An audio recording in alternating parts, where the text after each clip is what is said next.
palavra, que ao nome de Jesus receba a honra, receba a glória, receba todo o louvor. E a igreja diz amém e graças a Deus. O texto que está aí apreço nos mostra Jesus deixando a Judeia e indo em direção a Galileia. Mas o versículo 4 nos fala que era necessário atravessar a província de Samaria. Era necessário atravessar a região de Samaria. O que é algo, irmãos, necessário? Necessário é algo inevitável. Necessário é algo indispensável. Ora, por que havia tanta esta necessidade por parte do nosso Senhor Jesus Cristo de passar em meio ao território de Samaria? Simplesmente porque Jesus ali encontraria uma mulher que teria a sua vida impactada. Ele encontraria ali uma mulher que teria a sua vida transformada. E foi precisamente ali no poço de Jacó, por volta do meio-dia, em que esta mulher samaritana, ela vai fazer a maior descoberta da sua vida. Ela descobriu que ao encontrar Jesus, algo mudaria a sua história. O que ela vai descobrir neste encontro, praticamente mudou todo o rumo da história desta mulher. E eu quero aqui nesta noite, sucintamente, falar acerca das descobertas desta mulher samaritana. Primeiramente, o que essa mulher descobriu ali naquele poço de Jacó? Ela descobriu primeiramente que Jesus não faz acepção de pessoas. Pode repetir isso? Jesus. O que é fazer acepção? Acepção significa favorecer um e rejeitar outro. Isso nosso Deus não faz.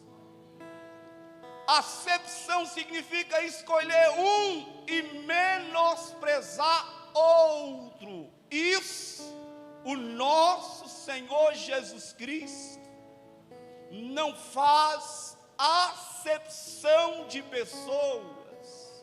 É tanto que em Romanos capítulo 2, versículo 11 está escrito: pois que para com Deus não há acepção de pessoas, meus irmãos. Falo isso porque a história desta noite inicia-se com Jesus pedindo água para uma mulher. Algo que era totalmente inverso nos padrões daquela sociedade naqueles dias. Jamais um homem judeu, um rabi, poderia dirigir a uma mulher em praça ou em local público. No entanto, Jesus se dirige a esta mulher pedindo água, meus irmãos. Ele diz: dá-me de beber. Essa mulher, quando ouve o Senhor Jesus lhe dirigindo essas palavras, ela de certa forma é tomada por essa surpresa, porque ela jamais esperara de que alguém, principalmente um judeu, conversasse com ela. É tanto que o versículo diz que ela, de certa forma, ela vai dizer: como tu, sendo judeu, pede a mim de beber, a mim que sou samaritana. É preciso entender o contexto que alguns aqui bem já sabem. Samaritanos era um povo que de certa forma era odiado pelo povo judeu. É tanto que os samaritanos era considerado pelos judeus como combustível a queimar no inferno. Os judeus queriam ver qualquer raça de povo à sua frente, mas não queria simplesmente encontrar um samaritano. Samaritano era a raça de povo misturado de gentil com os judeus, que tinha sua forma de adorar a Deus, e era nutrido, irmãos, diariamente esse ódio, tanto por parte dos judeus, como também por parte dos samaritanos. Os judeus tinham esse ódio mortal por aquela raça. Não sei se vocês lembram, que certa feita, dois dos seus discípulos, os discípulos de Jesus, disse: olha, vamos pedir fogo que caia dos céus para consumir essa raça de samaritano. Era a raça que de certa forma era rejeitada pelos judeus naqueles dias. Era a pior raça da humanidade, eram os samaritanos. Mas Jesus, o nosso amado Cristo, Ele é aquele que não faz acepção de pessoas, e louvado seja o nosso Deus, que Ele não faz acepção de pessoas, meus irmãos. Aquelas pessoas que de certa forma são rejeitadas, o nosso amado Cristo acolhe. Olha para as nossas vidas, o que éramos antes de ter tido o encontro com Cristo. Paulo chega a dizer que ele escolheu as coisas loucas, as coisas vis e as coisas desprezíveis deste mundo. Porque, irmãos, o nosso amado Cristo não faz acepção de pessoa. Nós vivemos numa sociedade onde as pessoas são medidas pela sua cor, onde as pessoas são medidas pela sua condição financeira, onde as pessoas são medidas até mesmo no bairro onde ela mora. Mas com o nosso amado Cristo não é assim. Ele não faz acepção de pessoas, igreja do Senhor. E ela primeiramente vai descobrir que o nosso amado Cristo não favorece uns e rejeita outros, não valoriza uns e menospreza outros. Ele nos vê como igual. Nós somos alcançados por sua graça, lavados e redimidos pelo sangue do Cordeiro, igreja do Senhor. Segunda descoberta que essa mulher vai fazer ali no poço de Jacó, ela descobriu que Jesus é a água da vida. Vamos repetir isso: Jesus é a água da vida. Veja que Jesus está pedindo água para esta mulher.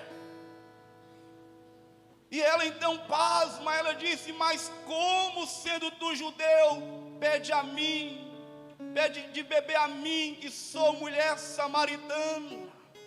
E aí Jesus responde para ela: mulher, se conheceras o dom de Deus. Alguém aqui conhece o dom de Deus?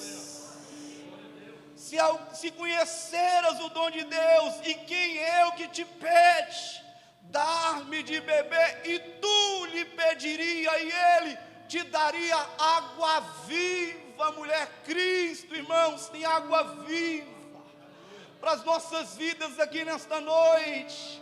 Ele disse: basta que peça e eu te darei. Ele tem água viva a você que está sedento aqui nesta noite, meu irmão, minha irmã. Mas ela continua na sua indagação, dizendo: Senhor, tu não tens com que tirar a água do poço, porque o poço é fundo. De onde, pois, tens água viva? És porventura maior do que o nosso pai Jacó, que nos deu a este poço, e ele mesmo bebeu, e assim como seus filhos e seu gado? E aí Jesus replica dizendo: mulher, aquele que beber destas águas tornará a ter sede, mas aquela que beber da água que eu lhe der, jamais terá sede. Igreja do Senhor, jamais terá sede. Jesus fala acerca da existência de duas águas. Primeiro é a água do mundo, onde que essa água é um paliativo para as nossas vidas. A água que o mundo oferece, ela é um paliativo na alma humana.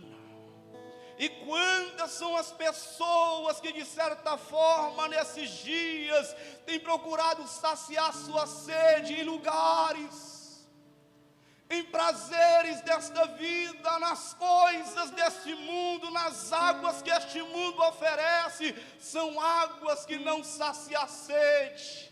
Mas Jesus, em segundo lugar, ele fala acerca de uma água viva. E esta água viva, irmãos, ele tem para nos dar nesta noite. É uma água que sacia a nossa sede. Jesus está dizendo: mulher, olha, quem beber desta água tornará a ter sede, mas aquele que beber das águas que eu lhe der, jamais terá sede. Pelo contrário, a água que eu lhe der será nele uma fonte a jorrar para a vida eterna, meus irmãos. Jesus é esta água. A água que o mundo oferece é ilusória, é passageira, passageiros. Os prazeres deste mundo, irmãos, vêm e vão. Mas a água que o nosso amado Cristo nos dá é a água que de certa forma, irmã Janilda, sacia a nossa sede. E sacia a nossa sede eternamente, porque diz que fará nele uma fonte de água que salte para a vida eterna. Igreja, o que me dói é saber que muitos têm procurado em fontes alternativas, fontes que não saciam a sede, que de certa forma não traz uma saciedade. Quando nós olhamos para as Escrituras Sagradas, nós vemos que isso estava acontecendo com o povo de Israel, mais precisamente nos dias do profeta Jeremias. E nós encontramos em Jeremias capítulo 2, versículo 3, Deus de certa forma desabafando, dizendo: duas maldades me fez o meu povo.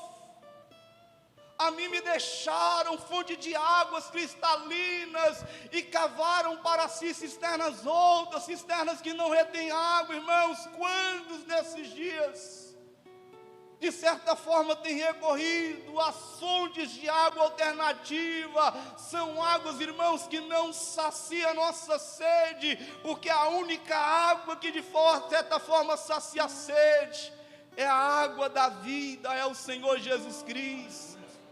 Em João capítulo 7, versículo 37, no último dia da grande festa, Jesus, ele se achega àquele lugar, e ele dá um grande brado, dizendo: se alguém tem sede, vem a mim e beba. Quem crê em mim, como diz as Escrituras, rios fluirão do seu interior. Igreja, Jesus tem essa água viva para nós, irmãos. O que precisa ser despertado em nós é essa sede pela presença do Senhor Jesus Cristo. Como Davi dizia: ó, meu Deus, a minha alma tem sede de ti. Qual é o anseio do seu coração nesta noite? Qual é o anseio da sua alma? O que seu coração anda ansiando por esses dias? Davi dizia: assim como a corça anseia pelas correntes das águas, assim, ó Deus, a minha alma suspira, desfalece por tua presença. Sede de Deus, igreja. É momento da igreja voltar a ter sede, anseio pela presença do Senhor. E veja o que acontece. Essa mulher com a sua sede despertada, no versículo 15, vai dizer: Senhor, dai-me dessas águas, para que eu não tenha mais sede, e nem venha, e não tenha mais que retornar aqui para buscá-la. Ela descobre que Jesus tinha a água da vida. Quantos aqui já descobriu que Jesus é a água da vida? Aleluia. Já descobriu que Jesus é o único que sacia a nossa sede, que as águas que esse mundo oferece são águas ilusórias, são águas que não saciam a nossa sede, mas se somente Cristo é aquele que tem água viva para saciar a sua sede aqui nesta noite. Terceiro, a mulher samaritana descobriu que com Jesus não há nada encoberto, não há como cobrir, não há como esquivarmos, não há como escondermos o Senhor, igreja. Quando essa mulher diz: dai-me dessas águas, Jesus então diz para ela: mulher, vai e chama o teu marido. E ela então diz: eu não tenho marido. E Jesus então bem disseste: não tenho marido, porque já tiveste 5, e o que agora tens também não é teu. Essa mulher, irmãos, vai descobrir que Jesus, não há como encobrirmos nada dele.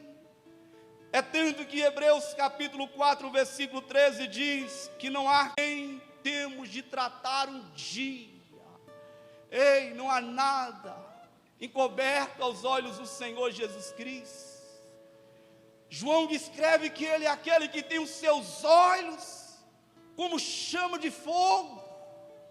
Há um ditado no mundo que diz que o coração do homem é terra que ninguém vai, mas o Espírito Santo, irmãos, ele é aquele que perscruta, que sabe todas as coisas. Ele conhecia a história por completa daquela mulher samaritana. Deixa eu te dizer algo, ele também conhece a sua história. Ele conhece a sua vida. Não há como escondermos dele, irmãos, aquela lágrima que cai lá no chuveiro enquanto você está tomando banho. Ele vê, ele contempla, ele sabe da sua luta, ele conhece seu coração. Ele é aquele que sabe de todas as coisas estão visíveis ao olho do nosso amado e Salvador Jesus Cristo. Lembra de Pedro? Após a sua ressurreição, Jesus aparece para Pedro e diz: Pedro, tu me amas? A resposta de Pedro é: Senhor, eu te amo. Mais uma vez: Pedro, tu me amas? Senhor, eu te amo. Da terceira vez, Jesus insiste em perguntar a Pedro: Pedro, tu me ama? E a resposta de Pedro foi: Senhor, eu te amo. Tu sabes de todas as coisas, tu sabes que eu te amo, meus irmãos. E Jesus, ele sonda a nossa alma, ele conhece os nossos caminhos, aquilo que está oculto aos olhos das pessoas que nos cercam. Ele vê todas as coisas, ele sabe, meu irmão, que se passa com você. Ele sabe de todas as coisas nessa terra. Nada está oculto aos olhos do Senhor Jesus Cristo. Diga glória a Deus por isso. E em quarto, ela descobriu que a sua forma de adorar a Deus estava incorreta. Veja que ela muda de assunto, irmão, dizendo: olha, eu vejo que tu és profeta. E ela muda de assunto, ela vai para um campo teológico. Às vezes eu penso que é mais fácil tratar em parte da teologia que simplesmente, irmãos, permitimos ser confrontados verdadeiramente pelo Senhor. Essa mulher então vai dizer: os nossos pais adoravam neste monte, era um monte Gerizim, também chamado de monte da bênção.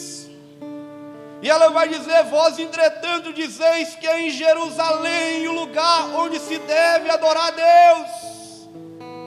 Então Jesus disse: mulher, podes crer-me que a hora vem, e quando nem neste monte, nem em Jerusalém adorareis o Pai, vós adorais o que não conheceis. Nós adoramos o que conhecemos, porque a salvação vem dos judeus. Veja o que Jesus está dizendo: vós adorais o que não sabeis. Quantas são as pessoas também que adoram a Deus sem conhecer a Deus? Quantas pessoas estão cultuando a Deus sem ainda ter tido encontro com o Senhor Jesus Cristo? Quantos que estão prestando cultos, levantando as mãos, cantando hinos a Deus, sem ainda, irmãos e irmãs, sem conhecer quem de fato Ele é? E há outros que de certa forma também têm adorado a Deus de forma errada. Aqueles que adoram a imagem, achando que assim estão adorando a Deus. Jesus vai dizer: vós adorais o que não conheceis. Nós adoramos, porque sabemos que a salvação vem dos judeus. Precisamos adorar, irmãos, a Deus da forma que a palavra de Deus nos ensina que precisa ser adorado. E em quinto, ela descobre então como adorar a Deus corretamente. Versículo 23, Jesus vai dizer que vem a hora, e já chegou a hora, em que os verdadeiros adoradores adorarão o Pai em espírito e em verdade. Porque são estes que o Pai procura para seus adoradores. Os verdadeiros adoradores, irmãos, estão, de certa forma, sendo procurados por Deus. Não são eles que procuram o Senhor, mas é o próprio Pai que procura os verdadeiros adoradores. E o Pai está aqui nesta noite também, procurando aqueles que de fato, irmãos, têm adorado a Deus em espírito e em verdade. Deus é espírito, e importa que os seus adoradores o adorem em espírito e em verdade. Que é a verdadeira adoração? A adoração, para ser verdadeira, primeiramente ela tem que ser bíblica, meus irmãos e irmãs. Nós não podemos adorar a Deus da forma que nós achamos ser correta. Deus, Ele estipulou a forma que Ele tem que ser adorado nas Escrituras Sagradas. Segundo, a adoração, para ser verdadeira, ela tem que ser sincera. Terceiro, a adoração precisa ser em espírito, meu irmão. Quantos que não conseguem estar em espírito para adorar a Deus? E em quarto, a adoração precisa ser em verdade, estando na verdade. Ela precisa ser com fervor, não pode ser fria, árida, seca, sem vida. Ela tem que ser com vigor, com adoração excelsa ao Senhor Jesus Cristo. Ela vai descobrir que a adoração dela estava incorreta, porque a adoração dela estava limitada a um monte, irmãos.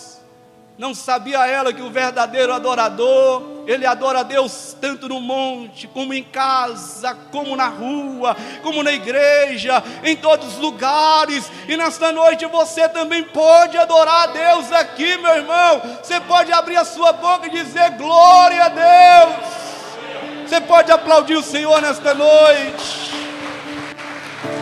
Aleluia. E em sexto, irmãos, ela descobriu, talvez a coisa mais importante naquele encontro no poço de Jacó. Ela descobriu que Jesus é o Messias, que Jesus é o Cristo, o enviado de Deus. Versículo 25, ela diz: eu sei, respondeu a mulher, que há de vir o Messias, o chamado Cristo, e quando ele vier nos anunciará todas essas coisas. Jesus então se revela para ela dizendo: eu sou, e é eu que falo contigo. Veja que agora essa mulher, ela tem uma revelação de que aquele homem não era um simples homem, era o ungido de Deus, igreja. Era o Cristo, era o enviado do Senhor, porque a palavra Messias significa ungido, Messias que é o Salvador prometido por Deus, que viria para mudar o mundo, igreja. Quando nós olhamos a história dessa mulher, nós vemos que a revelação foi uma revelação gradativa. No versículo 9, ela chama Jesus de um judeu. No versículo 11, ela chama Jesus de Senhor. No versículo 19, ela diz: tu és profeta. Mas no versículo 29, ela vai dizer: tu és o Cristo, o enviado de Deus, o ungido de Deus, o Messias. Meu irmão, Jesus vai dizer: eu sou o que falo contigo, irmãos. Essa é a revelação mais importante que alguém possa ter na face desta terra. Quem é Jesus para você, meu irmão? Para muitos, Jesus não passa de um homem histórico que viveu há 2000 anos atrás, que morreu e diz que ressuscitou. Para nós, Ele é ungido de Deus. Ele é aquele que o Pai havia prometido nas Escrituras Sagradas, o Messias, aquele que viria para salvar as nossas almas, nos livrar da condenação eterna. Ele é Jesus, igreja. Eu até te digo que se você não tiver essa revelação de quem Jesus é, não há como se salvar, porque Ele é o Cristo. Ele é ungido de Deus, é o Messias, é o enviado, e esta condição é indispensável. Não há como sermos salvos sem ter a revelação exata de quem Jesus é. Certa feita, Jesus ele pergunta aos seus discípulos, pergunta a eles dizendo: que a multidão dizem a respeito de que eu sou? Os discípulos diziam: uns dizem que tu és Elias, outros dizem que tu és o João Batista, já outros dizem que tu és o Jeremias. E aí Jesus pergunta para os seus discípulos: e vós, quem dizeis que eu sou? Quem é Jesus para você aqui nesta noite? Pedro, tomando a palavra, diz: tu és o Cristo, o Filho do Deus vivo. Jesus disse: Pedro, bem-aventurado és tu, que não foi carne nem sangue que te revelou essas coisas, mas foi meu Pai que está no céu. Ele é o Cristo, é o ungido de Deus, Ele é o Deus vivo, igreja.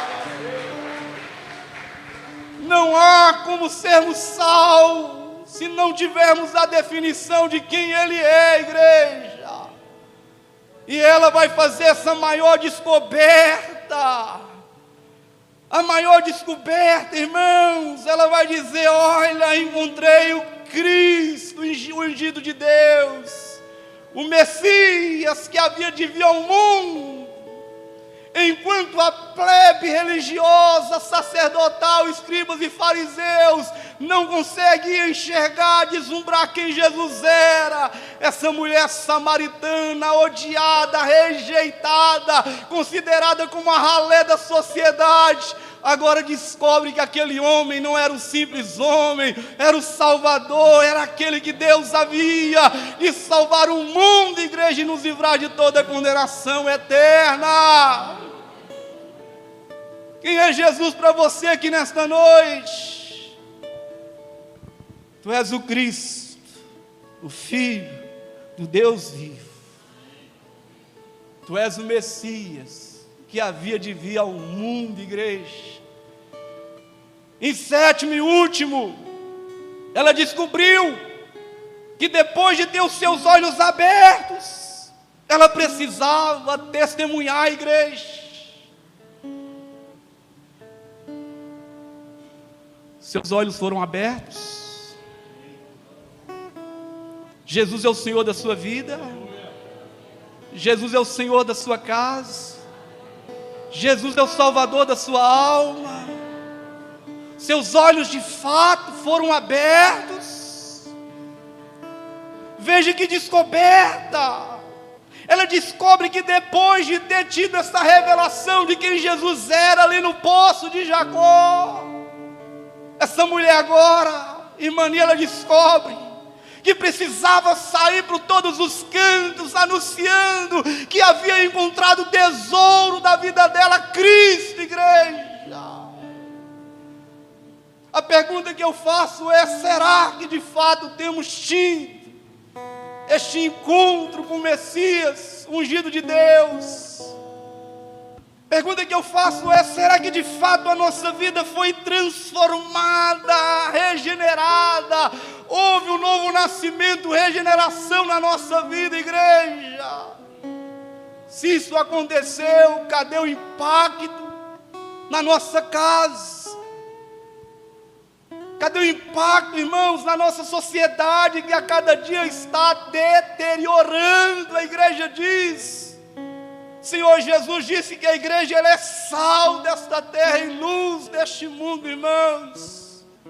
Veja o que acontece. Essa mulher, primeiramente, ela deixou o seu cântaro como prova, como sinal de que havia encontrado Jesus, igreja. Ela estava indo àquele lugar retirar água, a água da vida, a água deste mundo, que sacia sede por alguns instantes. Mas diz que ela deixa aquele recipiente, aquela vasilha, aquele cântaro, irmãos, e sai. Em outras palavras, ela estava dizendo: achei aquilo que tanto a minha alma almejava. Encontrei aquilo que tanto a minha alma desejava. Encontrei o Messias, como prometido nas sagradas escrituras. Encontrei Jesus, a água dessa vida. Agora nada mais me interessa. Os prazeres agora não são mais um atrativo para mim, porque achei Jesus, a fonte de água inesgotável. Se alguém achou Jesus, aplauda Ele aqui nesta noite. Ela deixa o cântaro, igreja. Segunda evidência da sua verdadeira conversão, ela percorre na cidade de Samaria, naquela província, anunciando que havia tido encontro com Jesus. Irmãos, tem que queimar no nosso coração. Fico perguntando, pastor Borges, onde está o desejo de voltar a anunciar Jesus? Eu sei que há pessoas aqui nesta noite que no tempo passado pegava algum folheto, colocava no bolso e saía distribuindo nas esquinas, na praça, conversava com alguém de 10 palavras que falava de Jesus. Onde está esse fervor, igreja? onde está esse apreço pela pessoa do Senhor Jesus Cristo? Diz o texto. Aquela mulher deixa o cântaro e foi à cidade e disse àqueles homens: vinde comigo e veja um homem que me disse tudo quanto tenho feito. Será porventura o Cristo? Resultado, diz que a cidade inteira foi ter com Jesus, por causa do testemunho de uma mulher, irmãos, que havia descoberto Jesus. A descoberta da mulher samaritana. Isso tem que mexer com nós aqui nesta noite, igreja. Isso tem que mexer com os jovens, com os adolescentes, com os homens dessa igreja, com as mulheres da igreja. Estamos vivendo dias que não se faz mais evangelismo, não se faz mais missões. Você pela internet, você compartilha tantas novidades deste mundo, mas não compartilham de um dizer bíblico, um versículo da palavra de Deus. Ela testemunhou para toda a cidade ter encontrado Jesus. Faz a diferença. Quem de fato teve a sua vida transformada, deseja que outras pessoas também sejam transformadas. Quem de fato teve seus olhos espirituais abertos, desejam que outras pessoas também tenham os seus olhares, a sua visão espiritual aberta. Eu encerro com o versículo 39 que diz que muitos samaritanos daquela cidade creram nele, em virtude do testemunho da mulher que anunciara. Ele me disse tudo o que tenho feito. Aleluia. O apóstolo Paulo dizia, aqui, ai de mim, se não anuncio o evangelho, porque a mim é dada essa responsabilidade. Qual é o propósito da igreja? Além de adorar a Deus, é levar o evangelho, irmãos. John Knox, ele diz: dai-me a Escócia para Jesus, senão eu morro. Se coloque de pé no seu lugar nesta noite.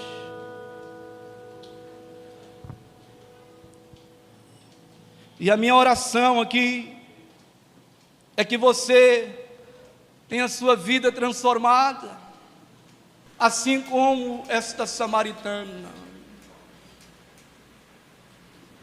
Jesus está aqui nesta noite. Aqui é o poço de Jacó. E Ele está aqui entre nós, meu irmão, minha irmã. E aquele mesmo que saciou a sede daquela mulher, é o mesmo que pode saciar sua sede nesta noite. Pare, deixe as fontes de águas alternativas. Volte-se para Jesus hoje, aqui agora. Se você ainda não teve um encontro com Ele, eis o momento oportuno, aqui agora, no poço de Jacó.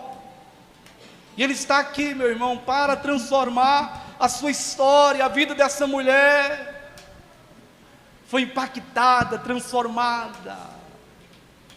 Não somente ela, mas a sociedade que ela vivia. Essa palavra é para você que aqui está. Você vai fechar os seus olhos neste momento. Nós vamos cantar uma canção. E logo após, eu quero aproveitar o ensejo, que o pastor Boy está aqui. E ele vai orar pela sua vida nesta noite. Fecha seus olhos, abaixa sua cabeça. Vamos cantar, louvar a Deus. Daqui a pouquinho nós estaremos orando, intercedendo por sua vida nesta noite. Quero